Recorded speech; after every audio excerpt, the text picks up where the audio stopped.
থোড় দেখলে আমরা অনেকে বিরক্ত হই, মুখ ঘুরিয়ে নিই, কিন্তু থোড়ের যে এত রকম পদ হয় না, আমি জানতাম না আগে। আমি জানতাম শুধু থোড় ভাজা ঘন্ট খায়, কিন্তু থোড় ভাপাও হয়।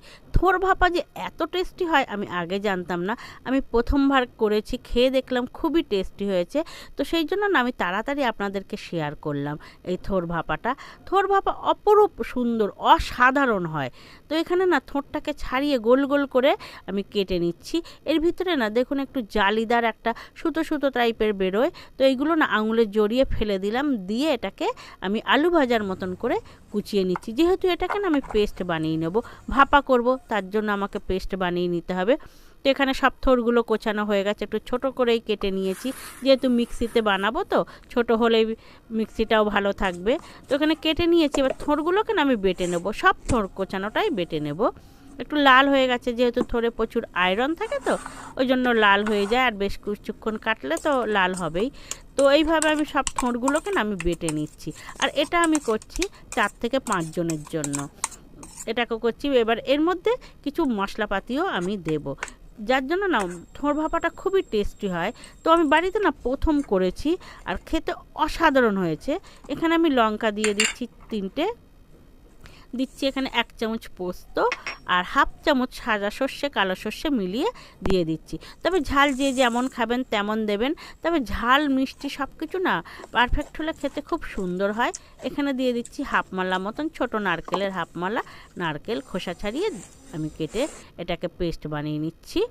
এটা নারকেলের পেস্ট হয়ে গেছে, যেহেতু এতে নারকেল দেওয়া পড়ছে না আরও টেস্ট বেশি সুন্দর হয়ে যাচ্ছে। তো এটা না এই যে বক্সের মধ্যে আমি বানাবো সেই টিফিন বক্সের মধ্যে নারকেলের পেস্টটা ঢেলে নিচ্ছি।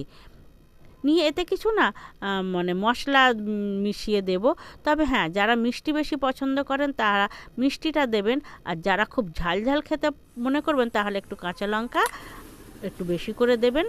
আর চিনিটা যারা মিষ্টি খাবেন দেবেন, নাহলে চিনি দেওয়া লাগবে না। দিচ্ছি হলুদ, লবণ, দিচ্ছি কাঁচা লঙ্কা আর কাঁচা তেল। কাঁচা তেলটা না একটু সর্ষের তেল একটু বেশি করেই দিতে হবে, যেহেতু এটা ভাপা করব তো সেক্ষেত্রে সর্ষের তেলই দিতে হবে, আর একটু বেশি করেই দিতে হবে।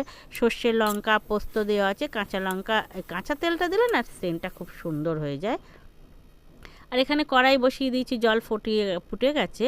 তো এই ফোটানো জলের মধ্যে আমি একটা টিফিন বক্সের ঢাকনা দিয়ে দিচ্ছি, দিয়ে এর মধ্যে টিফিন বক্সটা বসিয়ে দিচ্ছি। তাহলে কী হবে, টিফিন বক্সটা না ঘুরে বেড়াবে না।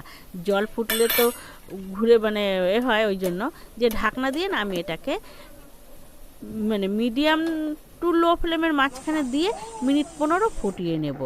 দেখুন এই যে ফুটছে টকবক করে, তো এইভাবে নেব। আর একদম কমিয়ে বেশ কিছুক্ষণ মিনিট 5 মতন ফুটিয়ে নেব। সব মিলিয়ে 15 থেকে 20 মিনিট মতন হলেই হয়ে যাবে। তো এবার এটাকে তুলে নিচ্ছি। এটা যে এত সুন্দর খেতে হয় আমি প্রথমবার করলাম, আর খেতে খুবই সুন্দর হয়েছে, খুবই সুন্দর। আমি জানতাম না যে থোড় ভাপাও এত সুন্দর হয়। তো যারা খান না তারা একবার খেয়ে দেখবেন, অপরূপ সুন্দর হয় খেতে, খুবই সুন্দর। দেখুন তেলও ছেড়ে দিয়েছে কত সুন্দর, আর শুকনোও হয়ে এসছে। তো এই ভাপাটা না রুটির সঙ্গে খেতে খুব খুব সুন্দর লাগে, ভাতের সঙ্গেও ভালো লাগে, তবে রুটির সঙ্গে না বেশি সুন্দর লাগে।